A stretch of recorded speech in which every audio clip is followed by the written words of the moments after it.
It would be interesting to experiment with different types of lights on laboratory animals. In the upper two tiers of this compartment are some of the deeper colors, while in the lower two tiers are some of the different types of fluorescent lights commonly used for ordinary lighting purposes, such as cool white, warm white, daylight white, and others, all of which represent gross variations or distortions from the spectral distribution of natural outdoor daylight. Some of the laboratory animals were kept in this large compartment outside in the natural daylight. The three openings to the right have ordinary window glass that stops most of the ultraviolet. The next three openings to the left have ultraviolet transmitting plastic, and the next openings have a synthetic type quartz glass that will transmit further into the shorter wavelengths of ultraviolet. The three openings to the extreme left are equipped with an air curtain, that is, just a screening to keep the insects out. The air is exhausted from the center of the animal room indoors through all these various compartments and out the three on the left. So none of the animals in this outdoor compartment are receiving any more fresh air than those kept indoors. This is where the microscopic time-lapse pictures are made. The first significant response to the different lighting conditions was noted in the tails of the C3H strain of mice, which are extremely susceptible to spontaneous tumor development. When housed under pink fluorescent 14 hours a day for 3 months, the tails became spotted and severe lesions occurred, causing the abrupt curling at the end.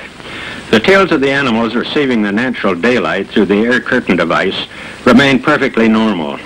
At the end of a 3-month period, some of the animals were transferred from the pink fluorescent to the air curtain compartment, and after 30 days, the condition of the tails became perfectly normal. The animals remaining under the pink fluorescent light for 6 months developed a condition of complete necrosis, or, in other words, lost their tails. When this same strain of mice are kept under the relatively new type of purple light developed for growing plants, they lose most of their fur at the end of 3 months. There are many other sores that develop, and the tail becomes very scaly, but does not actually drop off as it does under the pink fluorescent. 6 months under this purple plant growth light produces a pretty unhealthy looking animal. The tails and fur, of course, are exposed directly to the light, but here is heart tissue which is not. This is very strong, healthy tissue, and is typical of that found as a result of autopsies performed on all of the animals that had been in the air curtain compartment, which received natural daylight. The small dark spots are the nuclei of the cells that absorb the stain used in preparing the slides. Here, however, you see large dark areas which are calcium deposits known as calcific myocarditis, and this condition was typical in all of the animals from the pink fluorescent compartment. Here is the owner and operator of one of the largest mink ranches in the country. In breeding mink, it is a common practice to inject the females with a pregnant mare serum if they do not become pregnant after mating. The results of this experiment indicated that behind the blue plastic, all of the females became pregnant after the first mating, and all of the males were classified, as known in the trade, as working males. Furthermore, both males and females became very friendly and docile after 90 days behind the blue plastic. Behind the pink plastic, and after 3 attempts at mating the females and injecting the pregnant mare serum, only 86% became pregnant, and 90% of the males were classified as non-working males. These animals behind pink plastic also became noticeably more aggressive and more difficult to manage. Former Warden Reagan of Stateville Penitentiary in Illinois was a great believer in horticultural therapy. He was a guest on my TV gardening program on several occasions to tell of the work done by the inmates of the penitentiary. I also visited him on several occasions and was amazed by the beautiful gardens within the prison walls and also the very extensive prison farms. Warden Reagan stated on many occasions that it was only through horticultural therapy that he was able to rehabilitate some of the most extreme psychological cases, making them actually eligible for parole. He said that other forms of manual therapy, including painting and sculpture, done indoors did not have the same beneficial effects. Maybe the results of the horticultural therapy were purely psychological in getting the men closer to nature and working with flowers. And maybe getting them outdoors into the natural sunlight may have been a very important factor, especially when consideration is given to how poorly the average jail cell is lighted. After noting how adding a little long-wave ultraviolet to the incandescent light of the microscope made just about all of the chloroplasts get back into their full streaming pattern, I decided to experiment in adding some of these same ultraviolet wavelengths to the laboratory animal compartments. But I had no way of measuring how much ultraviolet was actually reaching the cells in the microscope slides. While I was thinking about this project, I happened to have dinner in the restaurant known as the Well of the Sea, in the basement of the old Hotel Sherman in Chicago. The first thing that caught my attention were the blacklight ultraviolet lights placed in the ceiling and in the alcoves. This was the same type of long-wave ultraviolet light that I had used in my microscope experiments. It was installed in the restaurant purely for decorative and ornamental purposes. I asked the captain how long the lights had been installed and whether he had noted any harmful effects as far as the men working for him were concerned. That is, had the men developed any skin cancer, cataracts, or other problems commonly associated with exposure to ultraviolet. He advised that the lights had been installed for over 20 years, that essentially the same group of men were still working there, and that their health record had been so unusually good that the manager of the hotel, under medical supervision, had been investigating this situation to try to determine why this particular group of men always were on the job, even during some of the most severe flu epidemics, and also why they seemed to be so unusually congenial and efficient in their work. Shortly thereafter, I visited the Miami Seaquarium, and I noticed one area where ultraviolet blacklight fluorescent tubes had been placed over some of the aquariums. I asked the director about this, and he explained that in view of the increasing interest in psychedelic lighting, this was done just to create an eerie effect. He went on, though, to state that he had noticed within 10 days after installing the blacklight ultraviolet fluorescent tubes, a severe condition of papae, or exothalamus, in some of the fish completely disappeared. He and his co-workers also noted that this added small amount of ultraviolet eliminated another very common problem, that of fin nipping. He also mentioned that he was now able to keep many rare species of fish thriving that never could be kept in captivity before. We have experimented in breeding rats under standard cool white fluorescent and the new full spectrum type of fluorescent tube. Under ordinary types of fluorescent light, it has been common practice to remove the male from the cage before the litter arrives because of the tendency toward cannibalism. However, under the new type of fluorescent tubes, it is no longer necessary to remove the male, as he invariably will show a more normal parental instinct in helping to take care of the young. Here at the State of Florida Marine Research Laboratory, I have been very fortunate in having the opportunity of serving as a consultant. A new laboratory building has been constructed using ultraviolet transmitting plastic in all of the skylights and windows, as well as the new type of full spectrum fluorescent tube for all of the artificial lighting. Here is Dr. Frank Hoff on the right, who with his assistant are both working on a project to find a way to raise shrimp on a commercial farming basis, as has been done in the past with catfish. In the old laboratory under standard cool white fluorescent lights, the chief problem encountered was that of cannibalism. In the new laboratory under the ultraviolet transmitting plastic and the full spectrum fluorescent tubes, which are very seldom used, this problem of cannibalism has disappeared. Here's the St. John Brebeuf School in Niles, Illinois, a suburb of Chicago. In 1963, the Communicable Disease Center of the U.S. Public Health Service in Atlanta reported an unusually high rate of leukemia with the children attending this school, the highest rate of any school in the country, 5 times the national average. Many of the national cancer agencies, both public and private, have investigated this situation, but no positive explanation for this unusually high rate of leukemia has been found. And until an explanation is available, I believe that every possible clue should be explored. With this in mind, I visited the school and learned some interesting bits of information not previously uncovered. All but one of the leukemia cases were in 2 classrooms where the teachers followed the practice of keeping the curtains closed at all times because of the glare from the large areas of glass used in constructing the building. This then meant keeping the high-intensity fluorescent lights on continuously, which at the time of the high leukemia incidence happened to be the deluxe warm white fluorescent tube, which is the pinkest of any of the standard tubes used for ordinary lighting purposes. In checking all the available records, I learned that this leukemia cluster as this type of situation is commonly referred to, developed shortly after the teachers in these two rooms were transferred to this school and started to keep the curtains closed regardless of the weather and the fluorescent lights turned on all the time. I further learned that this situation had disappeared shortly after these same teachers were transferred on to other schools. And coincidentally, at the same time, all of the deluxe warm white tubes were old and were replaced with cool white, which, though not a full spectrum type of tube, do represent less distortion than the deluxe warm white when compared to natural sunlight.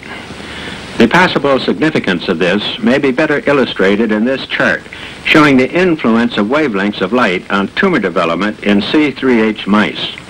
Here is the visible color spectrum, starting with the longer wavelengths, which we see as red, on through the various colors to the shortest visible wavelengths of violet, and beyond the range of human vision into the ultraviolet, then X-rays, gamma rays, and cosmic rays. Into the longer wavelengths come infrared, radar, television, and radio broadcasting wavelengths. This deep yellow line represents sunlight energy, as measured by the Bureau of Standards in Washington, D.C. The intensity is fairly even through the visible portion of the spectrum, peaking a little in the blue-green, but then cutting off abruptly in the ultraviolet at approximately 2,900 angstroms because of the filtering effect of the atmosphere. The Bureau of Standards and other similar charts show an absolute cutoff at this point, but I'm continuing this line at the very bottom of the chart because it is now recognized by many physicists that trace amounts of these shorter wavelengths do penetrate the atmosphere to the surface of the Earth.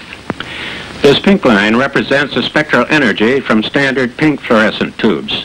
Under this narrow part of the spectrum, these mice developed tumors and died within the average lifespan of only 7.5 months. Under the broader spectrum from daylight white fluorescent, the lifespan increased to an average of 8.2 months.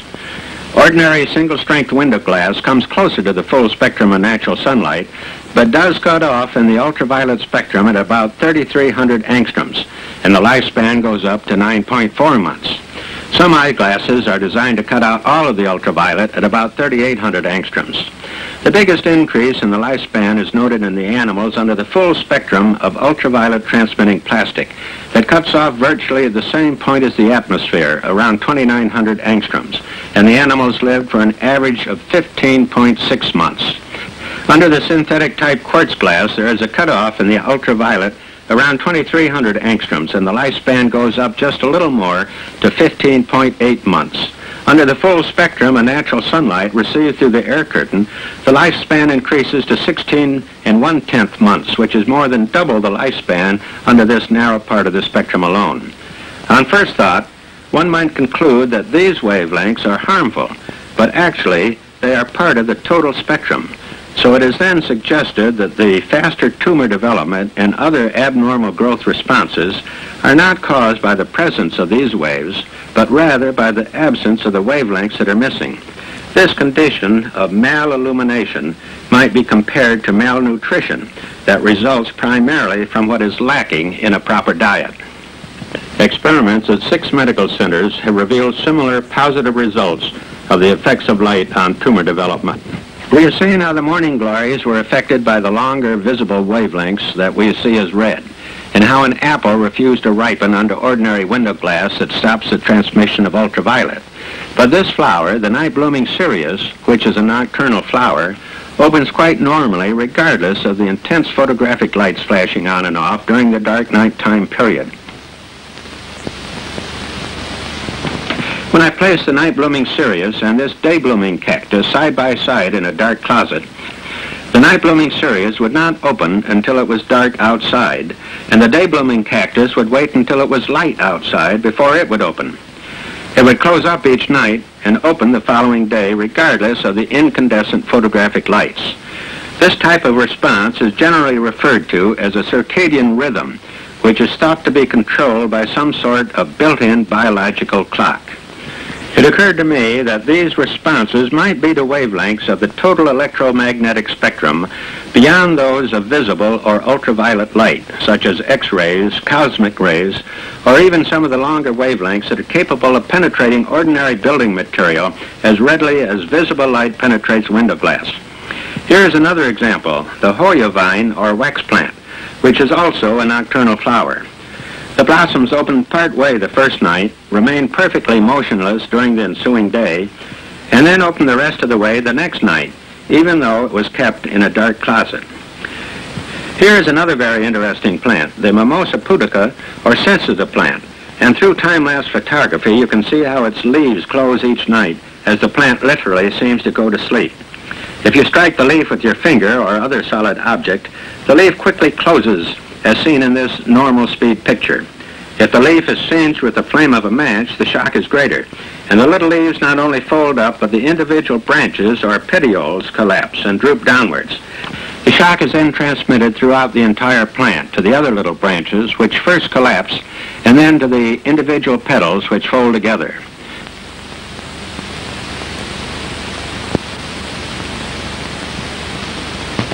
If some ordinary ether is poured on cotton and placed near the plant, and it is covered with an airtight cover such as this box with a glass front, the reactions of the plant become very slow and sluggish within approximately 5 minutes. In another minute or two, there is still less reaction, and in approximately 8 or 9 minutes, the plant becomes completely anesthetized and shows no response at all. However, after it remains in the open fresh air for another 10 minutes or so, it again reacts in its normal way. If this plant is placed in a dark closet near the surface of the earth at noon, the leaves remain in their daytime position until the sun sets and it becomes dark outdoors. Then the leaves close for the night. To find out what the response of the leaves might be to any wavelengths beyond the range of visible light, but capable of penetrating ordinary building material, an experiment was undertaken. I selected several plants and took them down to the bottom of a coal mine 650 feet below the surface of the earth. This massive amount of earth is very efficient in shielding the so-called general background radiation. At the bottom of the mine, all the sensitive plants immediately assumed their nighttime position, not waiting for the sun to set, as the plant did in the dark closet at the earth's surface.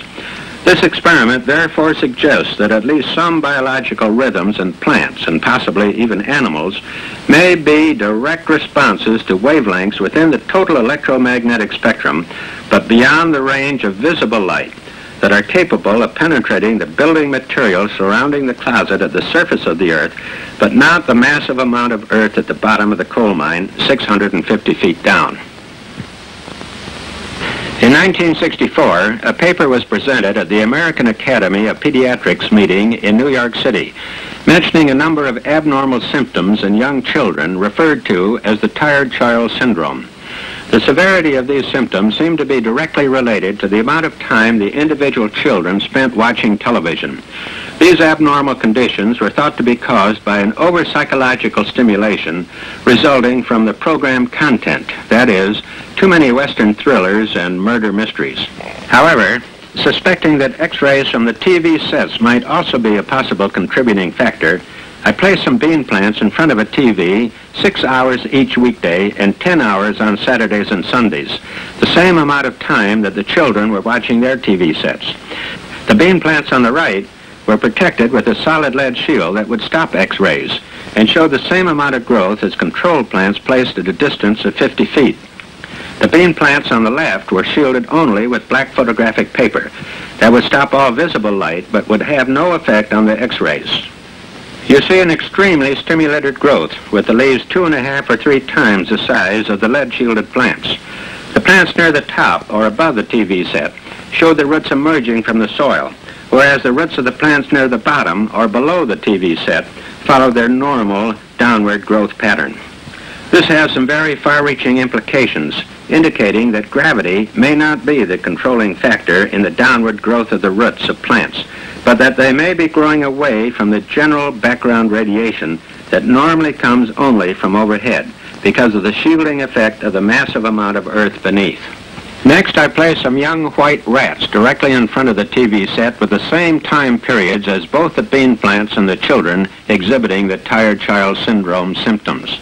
Through semi-time-lapse photography, partially speeding up the action, you can see that the young rats on the left, protected only with the black photographic paper, became aggressive and more difficult to manage. whereas those on the right, protected with the lead shield, remained perfectly normal and docile. Autopsies were performed on all of these animals, which showed brain tissue damage in those protected only with the black paper, but not in those protected with the lead shielding.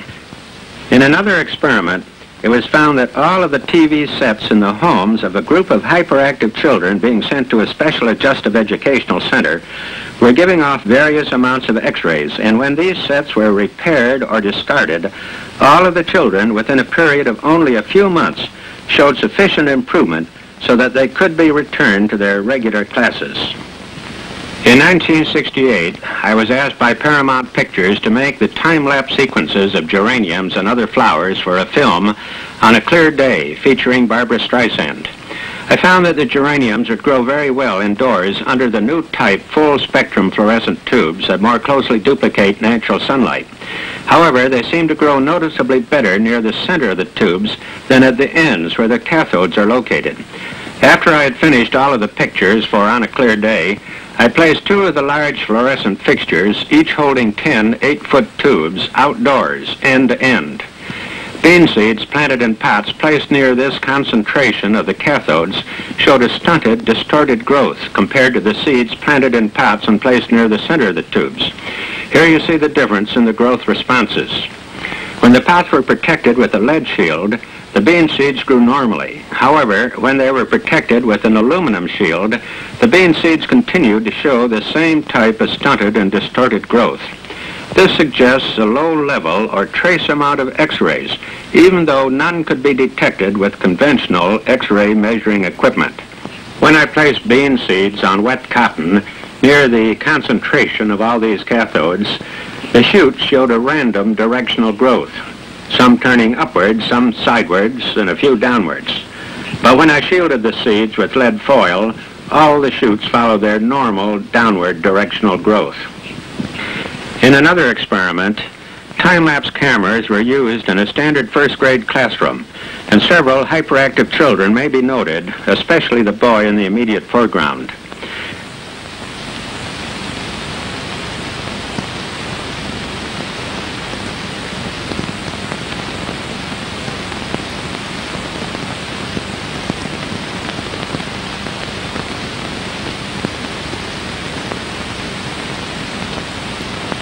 "90 days after the regular cool white fluorescent tubes were replaced with the new type full spectrum fluorescent tubes with radiation shields, there was a marked improvement noted, and the extremely hyperactive boy has voluntarily moved up to the front row. He raises his hand for recognition and is now up at the blackboard taking part in classroom activities. Prior to the time that this new lighting was installed, this particular boy had an extreme learning disability problem, but quickly learned to read within 90 days after the new lights were installed. There was further noted a general average improvement in both the behavior and academic achievement of the entire class. There are, however, other factors that must also be considered. The implications of the biological effects of light and radiation as observed through time-lapse photography are obvious. I sincerely hope that what started strictly as a hobby and intended only for entertainment purposes may help stimulate further greatly needed scientific studies in this very important area of research.